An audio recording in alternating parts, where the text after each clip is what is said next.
সুপ্রিয়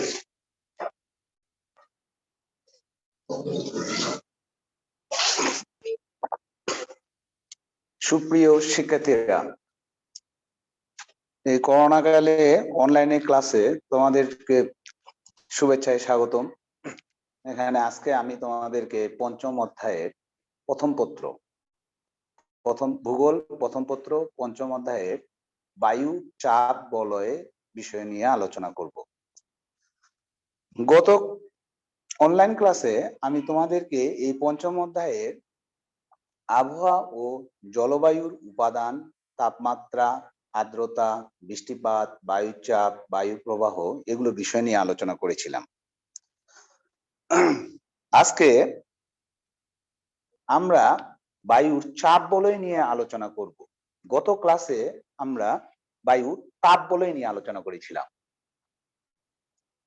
বায়ুর চাপ বলয় গোটা পৃথিবীতে, এই যে আমাদের যে গোটা পৃথিবী রয়েছে, এই পৃথিবীতে বিভিন্ন জায়গায় চাপ, বায়ু যে চাপগুলো আছে, এই চাপগুলো সর্বত্র সমান নয়। কেন সমান নয়? এইটার ভেরিয়েশনটা কেন? অর্থাৎ তাপমাত্রা এবং জলীয় বাষ্পের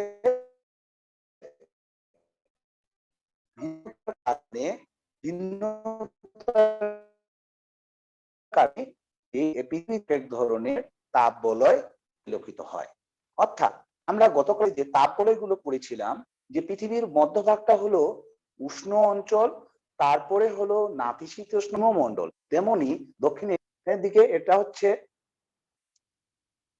উষ্ণ অঞ্চল, নিরক্ষীয় এলাকাটা উষ্ণ অঞ্চল, শীত নাতিশীতোষ্ণ অঞ্চল, আর হচ্ছে হিমমণ্ডল। এই তাপের ভিন্নতার কারণে চাপেরও ভিন্নতা আছে। পৃথিবীতে তাপমাত্রা এবং জলীয় বাষ্প পরিলক্ষিত হয়। এই চাপ বলয়কে, গোটা পৃথিবীকে আমরা 7টি চাপ বলয়ে বিভক্ত করি। দেখো, 1, 2, 3, 4, 5, 6, 7। এখন এই চাপ বলয়গুলো নিয়ে আমরা বিস্তারিত আলোচনা করব। চাপ বলয়। চাপ, পৃথিবীর চাপ কয় প্রকার? 2টি। একটি হচ্ছে উচ্চচাপ, আরেকটি হচ্ছে নিম্নচাপ। চাপ হচ্ছে কয়টি? 2টি। একটি হচ্ছে উচ্চচাপ, আর একটি হচ্ছে নিম্নচাপ।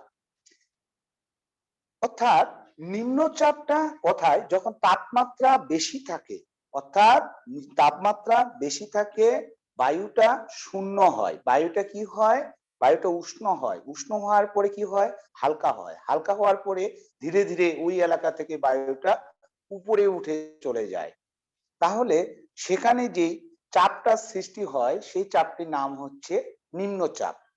অন্য এলাকায় যেখানে বায়ু প্রবাহ, বায়ু চাপটা থাকে হচ্ছে ভারী, বায়ুটা থাকে ভারী, যেখানে বায়ু ভারী থাকে এবং ভূপৃষ্ঠের সঙ্গে লেগে থাকে, এই চাপটাকে বলা হচ্ছে উচ্চচাপ।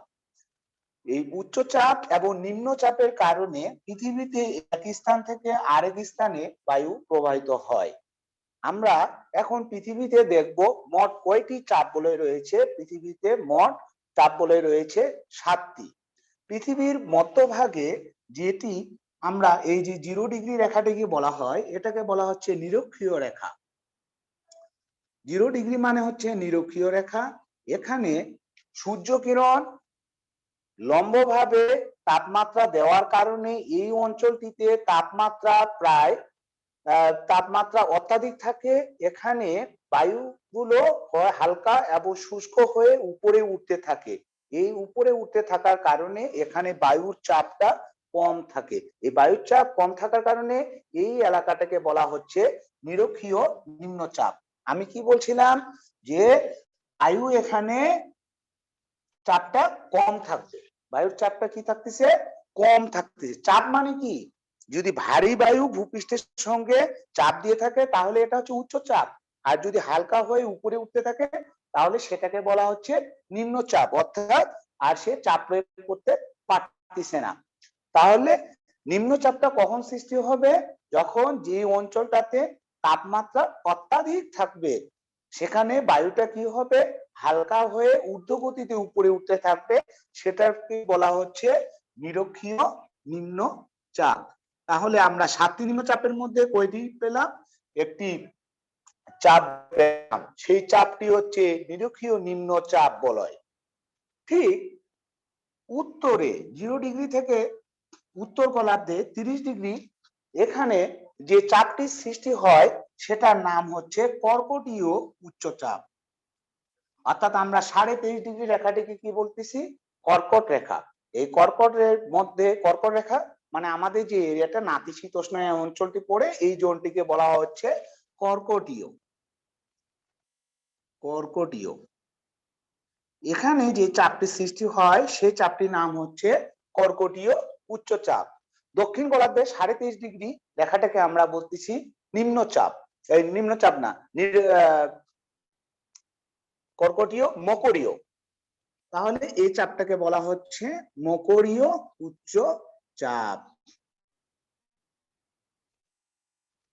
ঠিক আমরা 60 ডিগ্রিটাকে বলা হবে মেরুবৃত্তের কাছাকাছি বলার কারণে এটাকে বলা হচ্ছে মেরুবৃত্তীয় নিম্নচাপ। এটাকে বলা হচ্ছে সুমেরুবৃত্তীয়।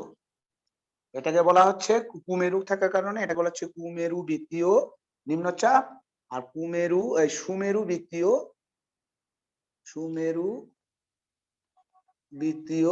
সুমেরুবৃত্তীয় উচ্চচাপ নিম্নচাপ। আর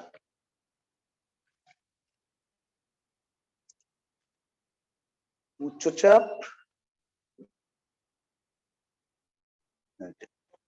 আর এটাকে বলা হচ্ছে উচ্চচাপ বলয়, সুমেরু উচ্চচাপ বলয় আর কুমেরু উচ্চচাপ বলয়।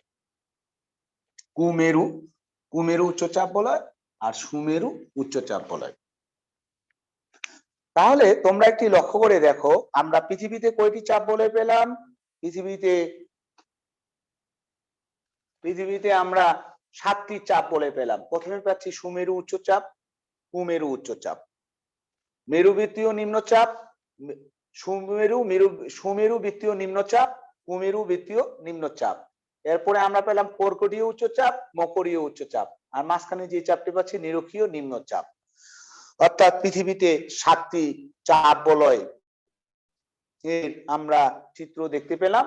এখানে যে চাপ বলয়গুলো বলা হচ্ছে পৃথিবীতে সর্বত্র সমানভাবে চাপ প্রয়োগ হয় না, অর্থাৎ পৃথিবীতে এক এক জায়গায় এক এক ধরনের চাপ পরিলক্ষিত হয়। এই চাপটা পৃথিবীতে এক এক জায়গায় যে তাপমাত্রা এই চাপটা পরিলক্ষিত হয়, সেই চাপটা পরিলক্ষিত হওয়ার কারণ হচ্ছে ওই তাপমাত্রার উপর ভিত্তি করে। তাপমাত্রা আর জলীয় বাষ্প অর্থাৎ আর্দ্রতা বিভিন্ন পরিলক্ষিত হওয়ার কারণে পৃথিবীতে বিভিন্ন উপাদানের ভিন্নতার কারণে, অর্থাৎ আবহাওয়া ও জলবায়ুর উপাদানের ভিন্নতার কারণে, এটা আমরা খুব সহজভাবে বলতে পারবো যে আবহাওয়া ও জলবায়ুর উপাদানের ভিন্নতার কারণে পৃথিবীতে এক এক ধরনের এক এক চাপ বলয় পরিলক্ষিত হয়। অর্থাৎ পৃথিবীতে 7টি চাপ বলয় পরিলক্ষিত হয়। এটা একটি খুব গুরুত্বপূর্ণ। আমরা চাপ বলয়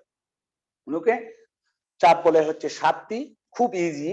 দেখো সুমেরু এখানে উচ্চচাপ, আবার কুমেরু এই 90 ডিগ্রি এই অঞ্চলে হচ্ছে উচ্চচাপ, তারপরে সৃষ্টি হবে নিম্নচাপ, কুমেরুবৃত্তীয় নিম্নচাপ, সুমেরুবৃত্তীয় নিম্নচাপ, তারপরে দেখো মকরীয় উচ্চচাপ, কর্কটীয় উচ্চচাপ, আর মাঝখানে যেটা তাপমাত্রা অত্যাধিক থাকবে সেই অঞ্চলটাকে বলা হচ্ছে নিরক্ষীয় নিম্নচাপ। এখন আমরা যেটা আলোচনা করব সেটা হচ্ছে বায়ু প্রবাহ। পঞ্চম অধ্যায়ের আমরা যেটা আলোচনা করব বায়ু প্রবাহ। বায়ু প্রবাহ বলতে কি বুঝি? অর্থাৎ বায়ু কখনো স্থির থাকে না, এক জায়গা থেকে আরেক জায়গায় প্রবাহমান। তোমরা লক্ষ্য করে হয়তোবা দেখতে পাবা যে বায়ু কখনো স্থির থাকে না, এক জায়গা থেকে আরেক জায়গায় চলমান। এই চলমান এটাকেই বলা হচ্ছে বায়ু প্রবাহ। এখন বায়ু প্রবাহটা একটা লজিস্টিক ব্যাখ্যা দিতে হবে যে কোন একটি এলাকা, যখন এটি একটি এলাকা, ধরো এ অঞ্চল, আর এ পাশে হচ্ছে একটি বি অঞ্চল, এখানে বায়ুগুলো ভারী অবস্থায় আছে, ভারী অবস্থায় চাপ প্রয়োগ করে আছে, ভারী অবস্থায় চাপ প্রয়োগ করে আছে। তাহলে এখানে কি চাপ সৃষ্টি হবে? এটা হলো উচ্চচাপ, এটা হচ্ছে উচ্চচাপ।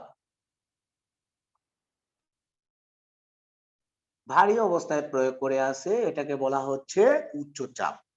আর এখানে বায়ুগুলো হালকা হয়ে উপরে উঠতে থাকতেছে, অর্থাৎ ভারী হয়ে শুষ্ক হয়ে থাকছে। তাহলে এখানে কি সৃষ্টি হচ্ছে?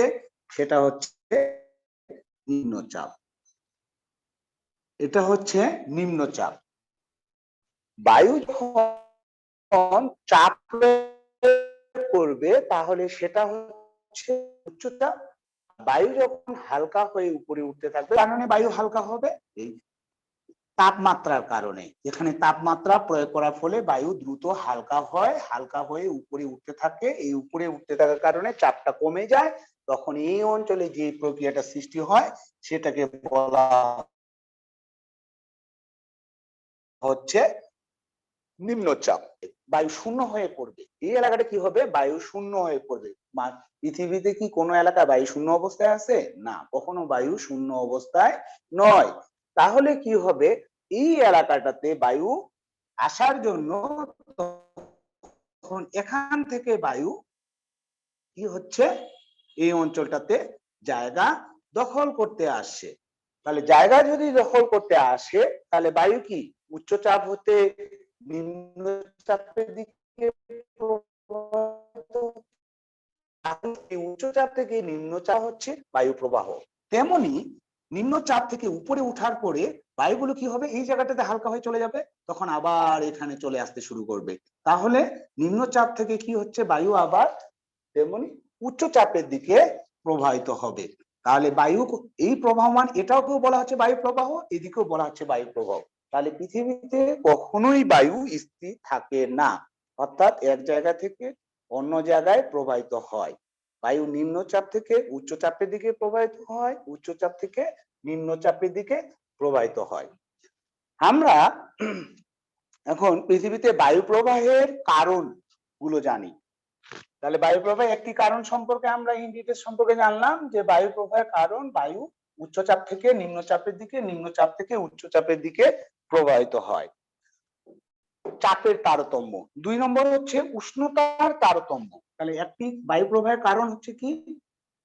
বায়ু প্রবাহের কারণ একটা পেলাম বায়ু চাপের তারতম্যের কারণে, বায়ু চাপের তারতম্যের কারণে। এখন 2 নাম্বার আমরা পাচ্ছি উষ্ণতার তারতম্যে। উষ্ণতার তারতম্যের কারণে। উষ্ণতার তারতম্যের কারণে মানে কি? ওই একই কথা, বায়ু যখন প্রত্যক্ষ যেখানে উষ্ণতা বাড়বে সেখানে বায়ুটা হালকা হয়ে যাবে, সেখানে উচ্চচাপ থেকে ওই জায়গাটাতে দখল করতে আসবে, কিছুক্ষণ আগে চিত্রতে দেখালাম। তেমনি নিম্ন যে অঞ্চলে তাপমাত্রা কম থাকবে সেখানে উচ্চচাপ সৃষ্টি হবে, সেখানে নিম্নচাপ থেকে উচ্চচাপের দিকে চাপে। এটাই বলা হচ্ছে উষ্ণতার তারতম্যের কারণ। 3 নম্বর, পৃথিবীর ঘূর্ণন গতি। অর্থাৎ আমরা জানি পৃথিবী কোন দিক থেকে ঘোরে? পশ্চিম থেকে পূর্ব দিকে ঘোরে, পৃথিবী ঘূর্ণন জনিত কারণে। এই তিনটি বললেই হবে যে বায়ু প্রবাহের কারণ কি। তাহলে বায়ু প্রবাহের কারণ হচ্ছে বায়ুচাপের তারতম্যের কারণে, উষ্ণতা তারতম্যের কারণে, পৃথিবী ঘূর্ণন গতির কারণে, আর একটি রয়েছে বায়ুমণ্ডলে উপাদানগুলোর ভিন্নতার কারণে। বায়ুমণ্ডলে উপাদানগুলো এক এক জায়গায় সমান থাকে না, সর্বত্র সমান থাকে না। অর্থাৎ বায়ুমণ্ডলীয় উপাদানগুলোর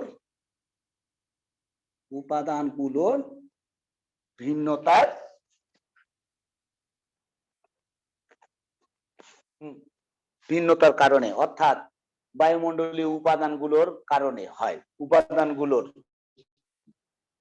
সেটা হচ্ছে জলীয় বাষ্প। বায়ুমণ্ডলীয় উপাদানের মধ্যে রয়েছে পানি এবং জলীয় বাষ্প। এই জলীয় বাষ্পগুলি যখন তাপমাত্রা বৃদ্ধি পায় তখন হালকা হয়ে উপরে উঠে চলে যায়, এর ফলেও এক ধরনের বায়ু প্রবাহের সৃষ্টি হয়।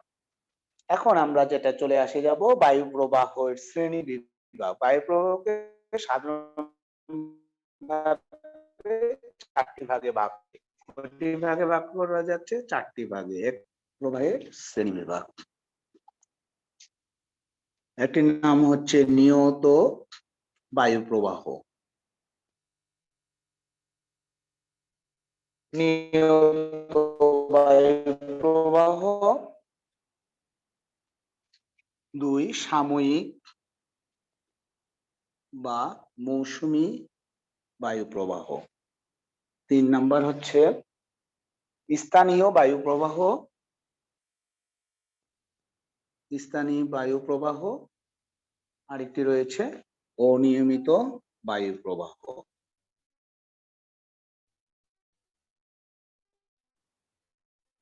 অনিয়মিত বায়ু প্রবাহ। তাহলে বায়ু প্রবাহের প্রথমে আবার যাচ্ছি যে বায়ু প্রবাহ বলতে কি বুঝি? বায়ু প্রবাহ বলতে যখন উচ্চচাপ হতে নিম্নচাপের দিকে এবং নিম্ন উচ্চচাপের দিকে প্রবাহমান, এই বায়ু প্রবাহের কারণ বায়ু প্রবাহের কারণ হচ্ছে বায়ুচাপের তারতম্যের কারণে হয়, উষ্ণতার তারতম্যের কারণে হয়, পৃথিবীর ঘূর্ণন গতির কারণে হয় এবং উপাদানগুলোর ভিন্নতার কারণে হয়। এখন যে কথাটি না বললেই চলে না, সেটা হচ্ছে বায়ু প্রবাহের এর শ্রেণী বিভাগের যেখানে আমাদের আসতেছে সেখানে চাপ বলয়ের সঙ্গে একটি সম্পর্কিত। এই যে চাপ বলয়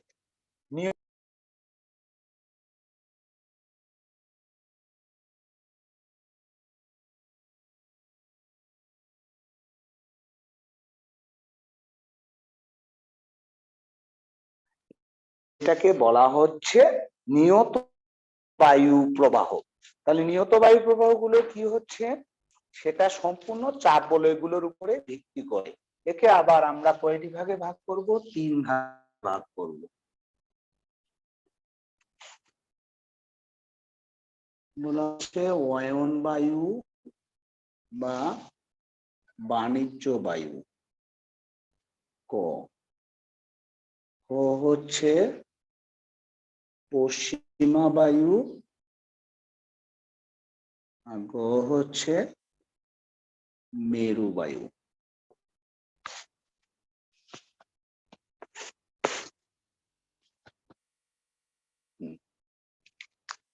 অয়ন